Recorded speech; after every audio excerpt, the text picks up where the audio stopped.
ଅଛଟି ତମେ ଅଛଟି ମୁଁ ସେ ପିଲାଟା ସେଠି ପହଞ୍ଚିକି କଲ୍ କଲେ ମୁଁ ତମକୁ କହିବି ଟାଇମ୍ କୋଉଟା ବାହାରିଲା। ହଁ ହଁ ହଁ।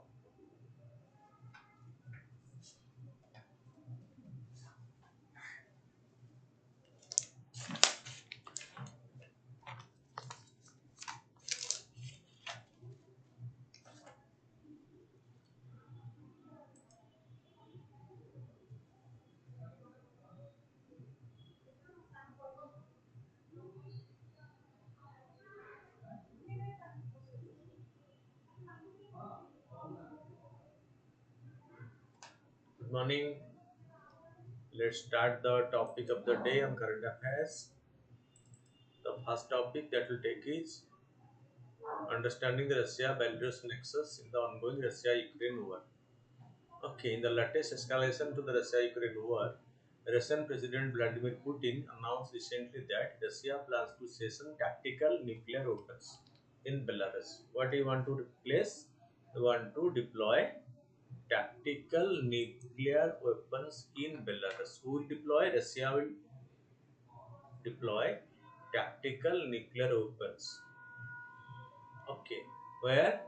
In Belarus. Tactical weapons refer to small nuclear warheads and delivery system both. Okay, meant for use on the battlefield or for limited strike. So, for limited strike, small nuclear weapons for limited strike. Okay, the announcement is prompted by the UK's decision to supply armor featuring round containing depleting uranium to Ukraine. As UK decided to supply this armor piercing round combating containing depleted uranium to Ukraine. So, as a reaction to that, Russia decided to deploy this tactical nuclear weapons in the neighboring country called Belarus, which is a close ally of Russia. Depleted uranium munitions augment the ability to overcome the defenses on tanks and have been designed by the United Nations Environment Program as chemically and radiologically toxic heavy metals. So, United Nations has declared that these tactical weapons as chemical and radiologically toxic heavy metals. Russia claimed that the positioning of the tactical nuclear weapon in Belarus by Russia does not violate the international agreement that Russia has signed because the control over the weapons would remain with Russia just as the US retained control over its nuclear weapons in the Allies territory. That means although Russia will deploy them in Belarus, the ultimate decision of the control of these nuclear weapons will be in Russian hand. They will not be transferred to Belarus. That is why there is no violation of the agreement or international nuclear agreements signed by Russia because USA also do the same thing. So by deploying nuclear weapons in its allies, but keeping the ultimate control of these nuclear weapons in its own hand. That is why deployment of these tactical nuclear weapons is not going to violate any international law. Okay, as per the Russian claim. Okay, so this deployment is not going to violate any international law.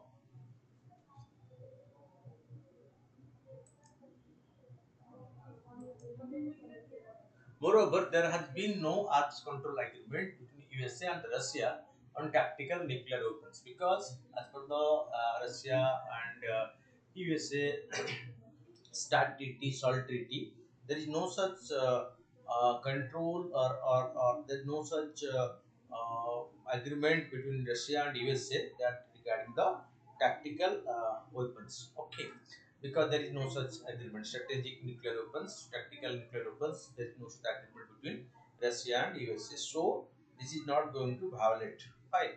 Putin claimed the US has been doing this for decades. They have long placed their tactical nuclear weapons on the territory of their allies. US has kept its weapon in many countries, referring to US nuclear weapon station in Belgium, Germany, Italy, Netherlands, and Turkey, where USA has placed its nuclear weapons. The announcement contradicts the joint statement made by Putin and the Chinese President Jinping recently, where they asked nuclear states to refrain from deploying nuclear weapons abroad. So recently, during the visit to Russia by the Chinese President, Chinese Premier Jinping, okay, So they have requested other country not to keep nuclear weapons of other country inside their territory, but country are keeping them. Fine.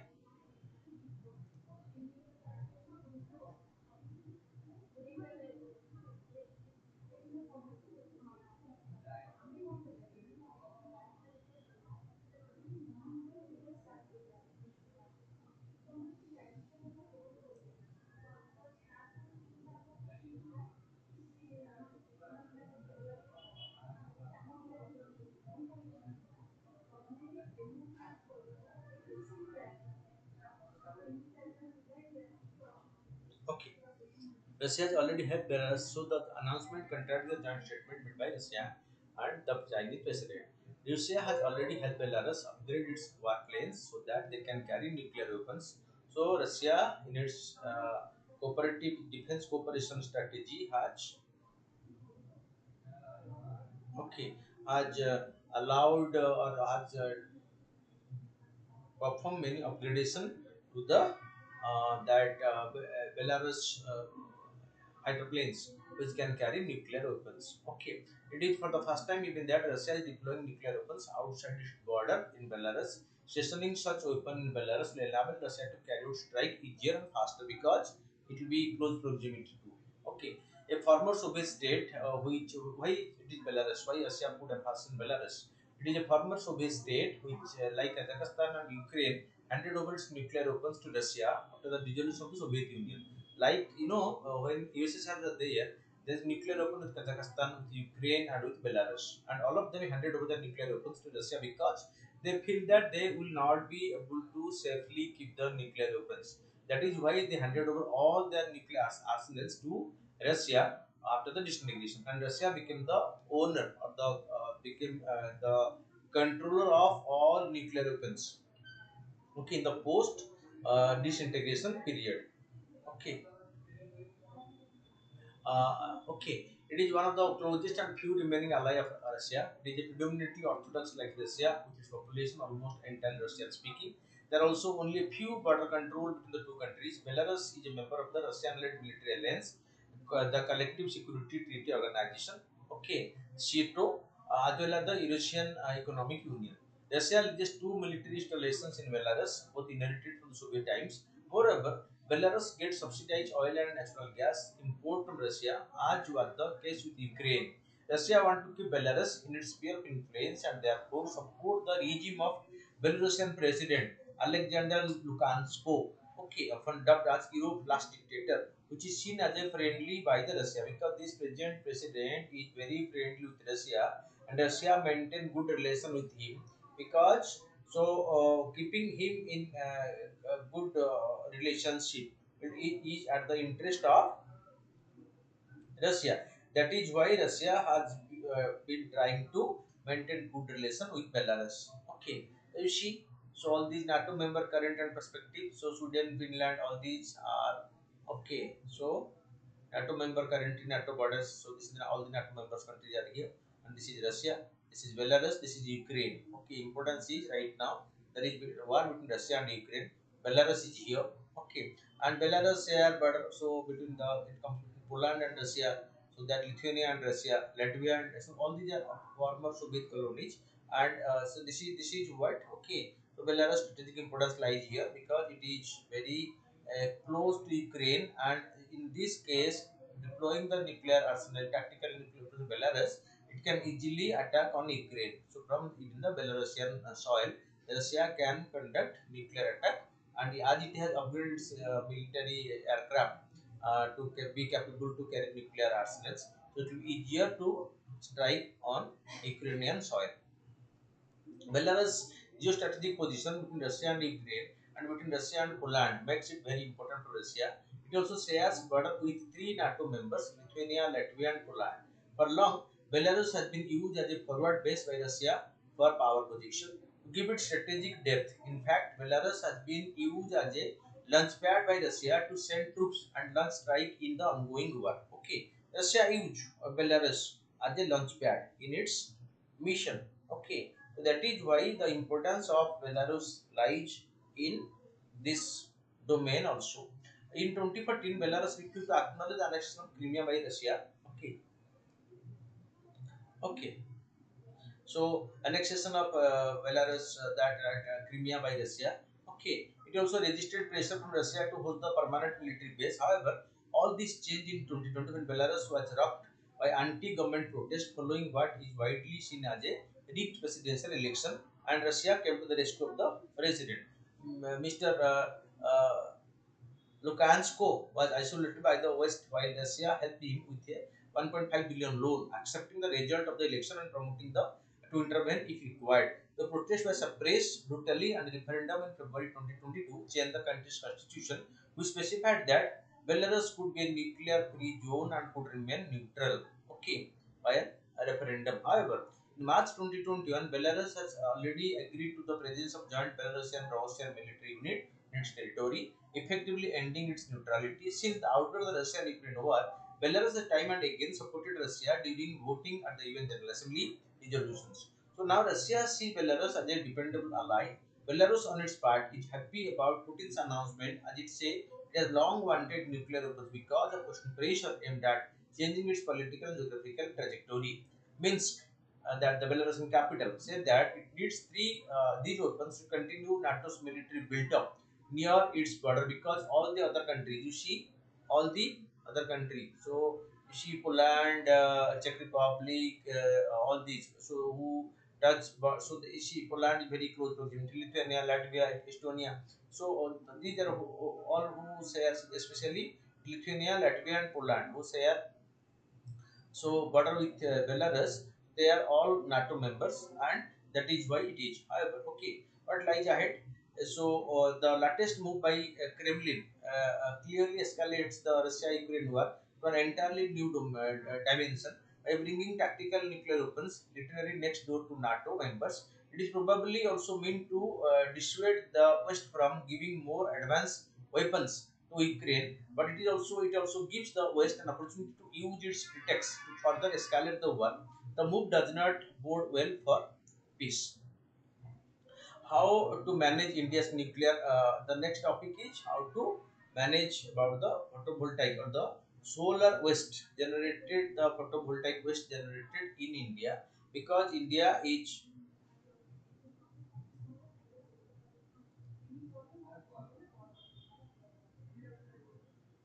okay, is right now one of the major user of the solar power, and if this thing continue, how it is going to handle the huge quantity of waste that will be generated by India in coming times. Okay, there has in the last few years been a concerted push from policymakers, okay, in India to transition to a circular economy, and to among other things enable effective waste management, but waste management in the solar photovoltaic sector still lack clear directives. What is PV waste? Globally, India has the world's fourth highest solar photovoltaic deployment at present, world's fourth highest. The installed solar capacity was nearly 62 gigawatt in November 2022. This augurs a colossal amount of solar PV waste. According to a 2016 report by the International Renewable Energy Agency, India could generate 50,000 to 3 lakh 25 tons of PV waste by 2030 and more than 4 million tons by 2050. India's solar PV installations are dominated by crystalline silicons technology. A typical PV panel is made of the C-SIS model, that means crystalline silicon 93% and cadmium tellurium thin film module 7%. The CSI model mainly consists of a glass sheet, an aluminum frame, an encapsulament, a back sheet, copper wires, and silicon buffers. Silver, tin, and lead are used to make these CSI modules. The thin film module is made of glass, the encapsulament, and the compound semiconductors. So these are the components. All are waste. After that, means the panel became obsolete. At these panels near expiration, some portion of the frame are extracted and sold as scrap. Junctions and enamel and cable are recycled according to e-waste guidelines. The glass laminates is partially recycled and the rest is disposed of as general waste. Silicon and silver can be extracted by burning the modules in cement furnace. According to 2023 report, approximately 50% of the total material can be recovered. That means, so 50% of the panel materials can be recovered if due process is followed. India's challenge is the growing informal handling of the people waste. Only about 20% of the waste is recovered in general. The rest is treated informally. As a result, the waste often accumulate in landfills, which pollute the surrounding. Incinerating the encashment also releases sulfur dioxide, hydrogen fluoride, and hydrogen cyanide into the atmosphere. India need to surmount significant collection, storage, recycling, and repurposing challenges. The market to repurpose or reuse recycled PB waste is minuscule in India due to a lack of suitable incentive and scheme in which business can invest. Okay, what are the gaps? First, simply clubbing PB waste with other e-waste would lead to confusion. Instead, India should formulate and implement provisions specific to PB waste treatment within the ambit of the e-waste guidelines. A central insurance or regulatory body should be set up to protect against financial loss incurred in waste collection and treatment. Second, the waste generated from the PV modules and their components is classified as hazardous waste in India. To further drive home this level, pan-Indian sensitization drives and awareness program on PV waste management will be beneficial. Third, considering that India's local solar PV panel manufacturing is limited, we need to pay more attention to domestic R&D efforts. Depending on a single module type will disuniformly deplete certain natural resources and stunt the local capacity for recycling and recovery of critical materials. The domestic development of the photovoltaic waste recycling technology must be promoted through appropriate infrastructure facilities and adequate funding. Why should India act now? Considering the rate at which these panels are being installed around the country, India is expected to generate an enormous amount of waste over the next 20 years. In fact, India is expected to become one of the top 5 leading photovoltaic waste producer worldwide by 2050. Now it is right time for it to install clear policy directives, well established recycling strategy, and greater collaboration so that it does not find itself cut unprepared against a new problem in the future called the PV waste. Right now we are already we have the municipal waste. Right now we are suffering the problem of this e-waste, and to the e-waste right now we added the PV waste. And this PV waste because government is promoting this promotion of this solar energy, the PV waste will be definitely generated huge amount, and this will pose a big problem for India in future. So Government of India should prepare its own policy for PV waste management before this emerge as a big problem for India, creating.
Okay, so considering the rate at which these panels are being installed around the country, India is expected to generate an enormous amount of waste over the next 20 years. In fact, India is expected to become the top five leading photovoltaic waste producer by worldwide by 2050.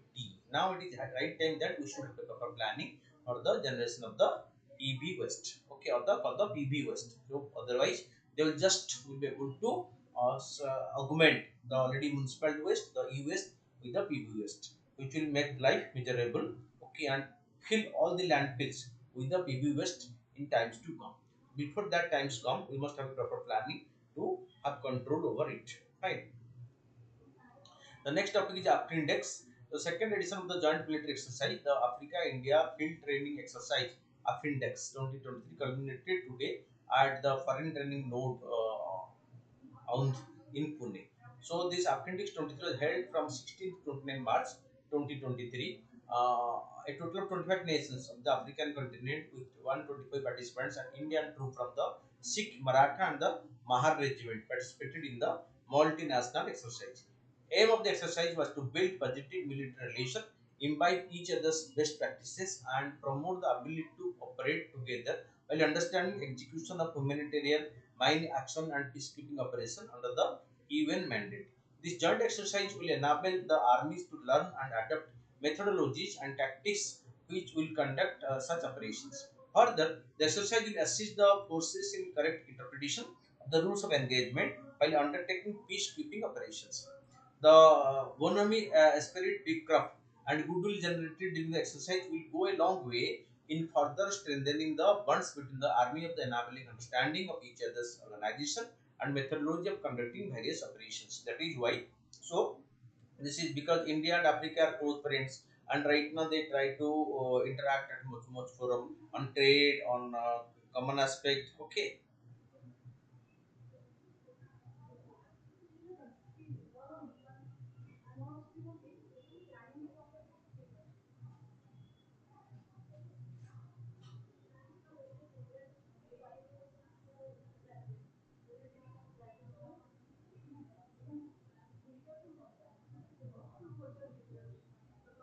Okay, so the inaugural edition of this India Africa Field Training Exercise Index was held in Print in March 2019. India has been one of the biggest contributor of troops to UN peacekeeping operations all over the world, and the country's army is considered to be among the expert agency in world in mine removal operation. Because so in African country, many of these African nations are war ravaged or civil war going on there. So there the Indian troops have been deployed as well the UN peacekeepers, and the Indian means armed personnel are experts in mine removal operations, landmine, especially landmine removal operations. Some war-torn countries in Africa face the problem of landmines and unexplored ordnance, often referred to as UXO.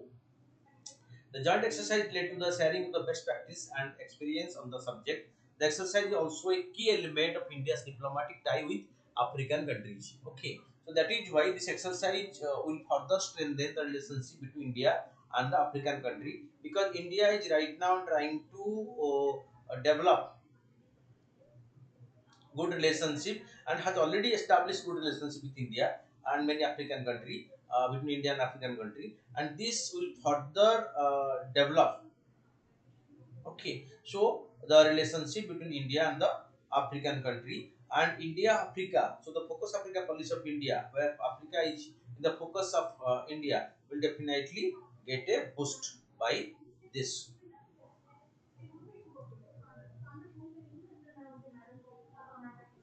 Okay, then the next is New India Literacy Program. The New India Literacy Program launched to cover a target of 5 crore non-literate in the age group 15 years and above.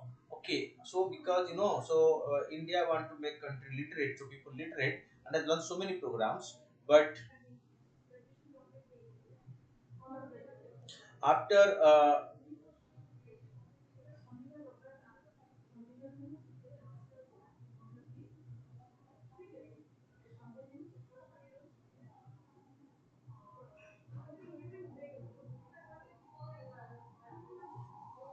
okay, so even after launching this program for a lot period, still there are people so as experimented. So around 5 crore people in the age group of 15 and above, so who are not yet been declared literate. This is the program for them to declare them as literate. So more than 5 crore people who are illiterate are considered illiterate by now, so will be made literate by the special program called that which is known as the New India Literacy Program. Fine. What is the program? It is a centrally sponsored scheme. The government plan to implement during 5 years from 2023 to 2027. To provide educational aid to 5 crore students during the 5 year under the foundational literacy and numeracy component to cover non-literates of the age group of 15 and above in all states and union territory, because this group is deprived from they have overcome the right to education age parameter. Okay, that is why. So right now they cannot be, and they are not under this, so they need to be properly giving the scope to achieve their educational attainment. That is why. So this has been launched by the government to cover 5 crore people who have been left over. Okay, by different educational program of the government. Fine.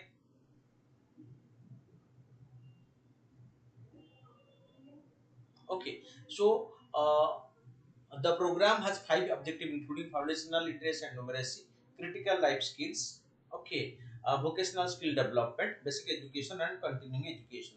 These are being covered by this new India education program. Fine. The central and state allocations, the total fund are in the ratio of 60-40 for all states except northeastern states and Himalayan state, for which the spread will be 90-10. That means 90% by the central government and only 10% be provided the state. And in case of normal state, 60% will be provided by the central government and only 40% will be the share of the concerned states. Fine. Then for all other union territory with legislation, central share will be 100% in case of union territory. The fund flow will take place through the public financial management system and the state treasuries. Fine. So the public financial management system and the PFMS and the state treasury through which the money will be transferred. Okay, the UGC guideline for implementing this national New India literacy program. The apex education body urges all universities with departments of education to implement mandatory teaching of at least 5 and above non-literate by students in every academic year in their courses. Work as a project assistance for completing their degree. UGC affiliated institutions may include certain credits for the activity which can be credited certified under the literate certificates. Fine. That means with the support of UGC, you have the open learning system is available. So those students will be encouraged to enroll to provide at least education to 5 such students who have been left over. Okay, under the New India Literacy program, which will make this program more successful. Fine.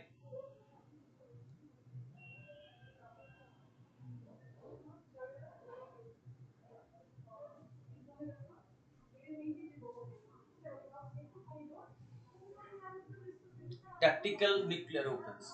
So next topic that we take is about the tactical nuclear weapons. The Russian President Vladimir Putin announced that the intended to deploy tactical nuclear weapons. That we cover in the first topic. So nuclear weapons can be categorized into two types: strategic and tactical.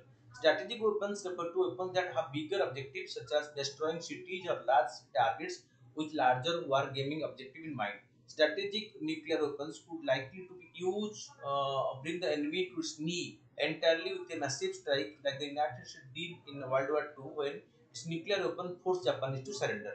But in comparison to that, tactical weapons are limited in their scope and the intention being their usage is limited to limited to arriving at a particular battlefield outcome.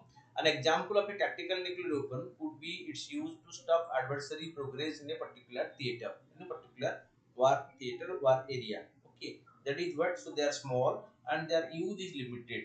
So tactical weapons are limited in their scope and their intention behind their use is limiting it to arriving at a particular battlefield outcome. An example of tactical nuclear weapon could be its use to stop adversary progress in a particular theater.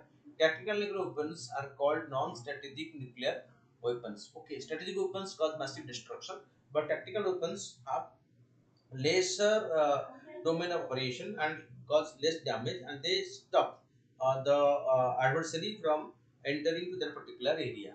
Tactical non-strategic nuclear weapons typically refer to short-range weapons including land-based missile with a range less than 50 km, 500 km, air and sea launch weapons with a range of less than 600 km. Tactical nuclear weapons are intended to destroy enemy troops and weapons on the battlefield. They have a relatively short range and much lower yield than nuclear warheads. Unlike strategic weapons, which have been subject to arms control agreements between Moscow and Washington, tactical weapons never have been limited by any such pact.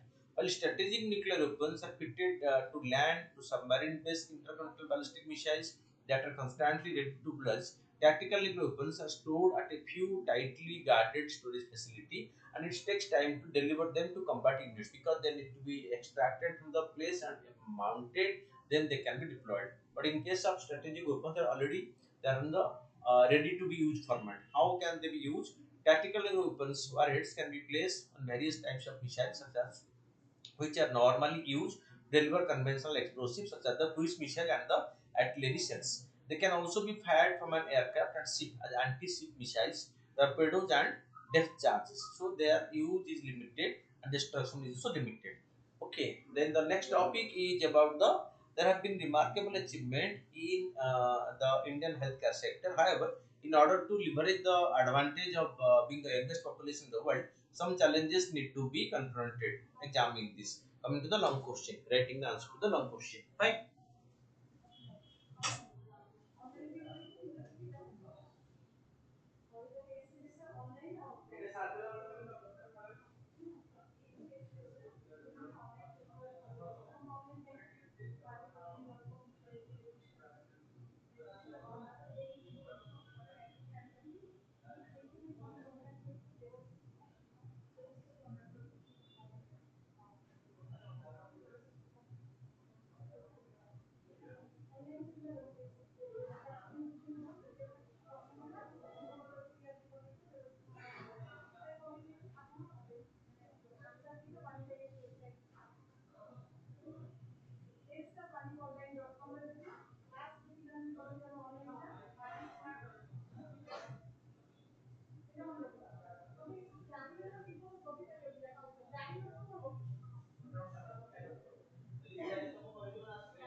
Okay.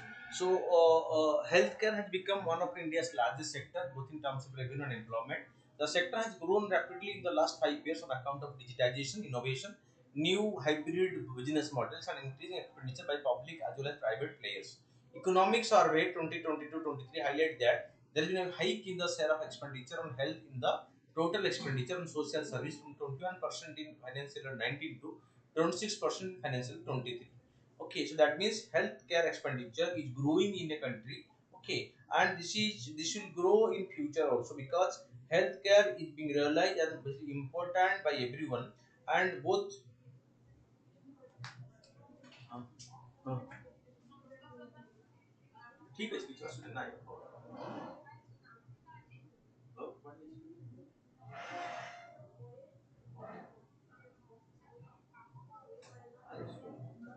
ଆମର ଯୋଉ ଗୋଟେ ଗାଁଟା ସେମାନେ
Alright.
Okay. Achievement in Indian healthcare sector in recent years. Improved life expectancy. India has improved tremendously with respect to life expectancy. The current life expectancy of India in 2023 70 years, 70.42 years. 33% point 33% increase from 2022 means every year the life expectancy of Indians is an increasing trend.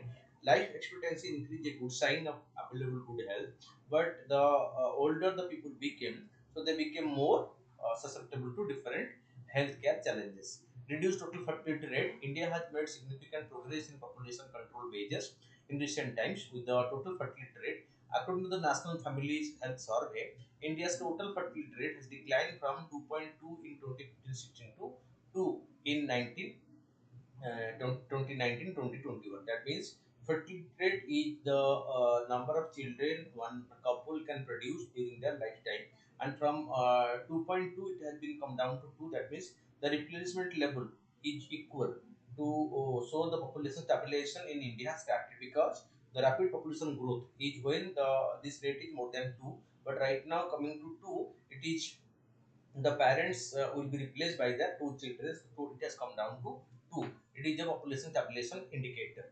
Then increase in the institutional birth. The latest National Family Health Survey for fifth round findings show that even in the so-called Bimaru states, Bihar, Madhya Pradesh, Rajasthan, Uttar Pradesh states, hospital delivery have scored to 89%. In Kerala, nearly 100% of the birth were institutional birth. That means government to check the falling that the rate of infant mortality rate and maternal mortality rate has tried to ensure that institutional delivery. And so in case of almost all in the Bimaru states, the institutional delivery has reached the level of 89%, and in some states like Kerala it is been able to achieve 100%. Fine. So child nutrition indicators also show a significant improvement at the all India level, as stunting has declined to from 13% 36%, wasting from 21 to 9%, and underweight from 36 to 32%. Achievement in the immunization program. Full immunization drive among children aged 12 to 23 months have recorded a substantial improvement from 51% to 70%. Further, India launched the world's largest vaccination drive against COVID-19 and achieved remarkable success due to its already established vaccine infrastructure. Fine. Then challenges in this need to be tackled. Non-communicable diseases. A report India Health and Nations States estimated that the proportion of death due to non-communicable disease has increased from around 38% in 1990 to 62% in 1960. That is called non-communicable diseases. So, from earlier, when the healthcare system was backward, the challenge was communicable diseases. But when the healthcare system improved, the present challenge is non-communicable diseases. Fine, and it is more challenging than the communicable diseases because they are more expensive, more life threatening, and more expensive, and they are more pressure on the uh, person and the family. Fine. Then comes the rising problem of obesity. Overweight and obesity are increasing among young people. Obesity has increased from 19 to 23% between that and National Family Survey 4 to 5 in both urban and rural area. This increases the risk of diabetes, hypertension, and cardiovascular diseases, especially in young adults. State of infrastructure, a 2020 report by the Center for Community Medicine in AIMS found huge variations in the primary healthcare infrastructure among states. The lowest proportion of primary healthcare center facility to full institutional capacity were in Jharkhand, Karnataka, and Uttar Pradesh.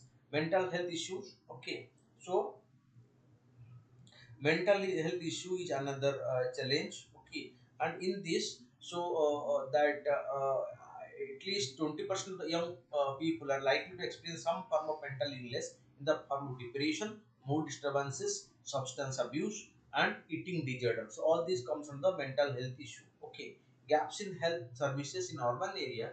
The challenge is to bridge the gap in hospital services between large urban agglomerations and tier 2 and tier 3 cities. Large hospital chain like Apollo, Fortis, Max accounts for just 4 to 5% of the bed in the private sector. Standalone hospital and nursing homes provide 95% of the private hospital beds. That means they are independent to specific states, they are not chain. However, they are unable to provide multi-speciality, leave alone tertiary and quaternary care. Low health insurance penetration and large out-of-pocket expenditure. Those working in the unorganized sector remain uninsured and have to bear outpatient doctor consultations and diagnostic costs. Presently, this is pegged at 50% of the total health expenditure. Ethical concern regarding use of artificial intelligence and digital technology. Surgery assisted robots, the use of genetic codes and clinical judgments based on AI are to be welcome. However, ethical and regulatory concerns with respect to the use of this technology remain. That is why they are not being that widely used at present. India has made remarkable strides in healthcare through initiatives such as the National Health Mission, Ayushman Bharat Program, Pradhan Mantri Swasthya Suraksha Yojana, etc., and has shown how the impossible can be achieved. What we need is out of the box thinking and the resolve to steer the forthcoming challenges. Fine.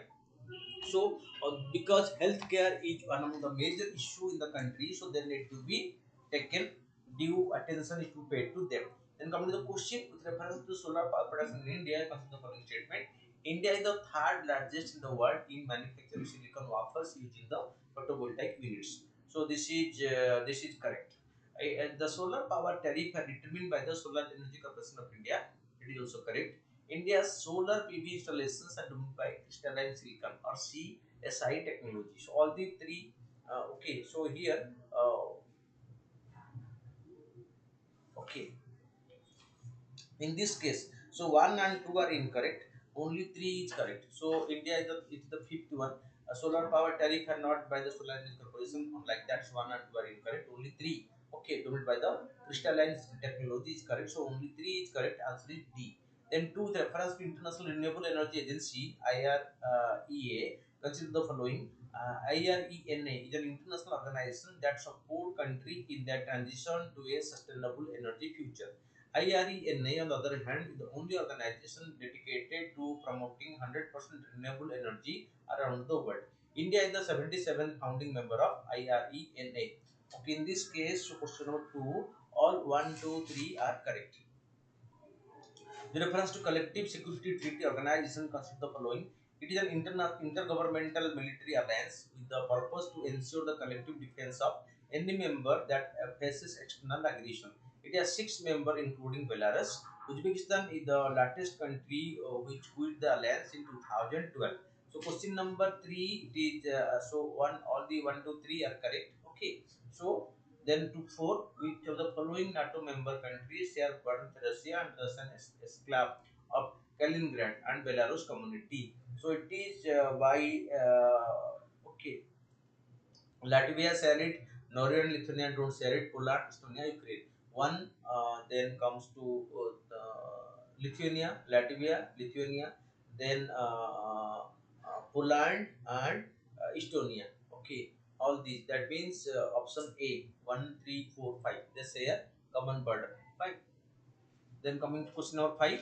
So with reference to the terms tactical and strategic nuclear weapons.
Okay. So, the reference to the tactical and strategic nuclear weapons consider the following. Tactical nuclear weapons are large weapons and delivery system meant to carry out the strike in large. Okay. Strategic nuclear weapons are larger, up to 1000 kilotons, and are launched from longer range. So, question number 5. So, here answer is only 2 is correct, but 1 is incorrect. Then 6, with reference to New India Literacy Program, launched recently, consider the following statement. Aims to support the state and union territory in promoting literacy among the non-literate in the age group of 25 and above. It is a centrally sponsored scheme. Question number 6, answer is only one. It's not a centrally sponsored scheme. So here the state and the center will share it 60-40. Okay, in the ratio of 60-40. In case of normal state, 90-10 in case of the northeastern Himalayan states, and 100% in the union territories. With reference to the Insurance Regulatory Development Authority, consider the following. It is a statutory body under the jurisdiction of the Ministry of Finance. IRDAI was established on the recommendation of the DG Gadgil, DR Gadgil Committee. So question number 7. So both 1 and 2 are correct. Then coming to question number 8. Consider the following statement with regard to International Day of Zero Waste. It will encourage sustainable consumption and production practices and will help to achieve the goal of the 2030 Sustainable Development Agenda. UNGA recently announced March 30th to be celebrated as the International Day of Zero Waste every 2 years starting from 2023. So here question number 8. So only one is correct and two is incorrect. And coming to 9, so about the higher education financing agency. Higher education financing agency is a joint venture of Ministry of Education, Government of India and the RBI. Higher education financing agency is registered under the section 8 as not for profit under the Company Act 2013 and a union government company. The main aim of HGFA is for the development of India's top ranked institutions like IITs, Triple IT, NIT, IISc in science aims into global top ranking institutions. So question number 19, all the three are correct. Okay. So then to the last question 10, Kolar Goldfield. Kolar Goldfield is in Karnataka. Okay.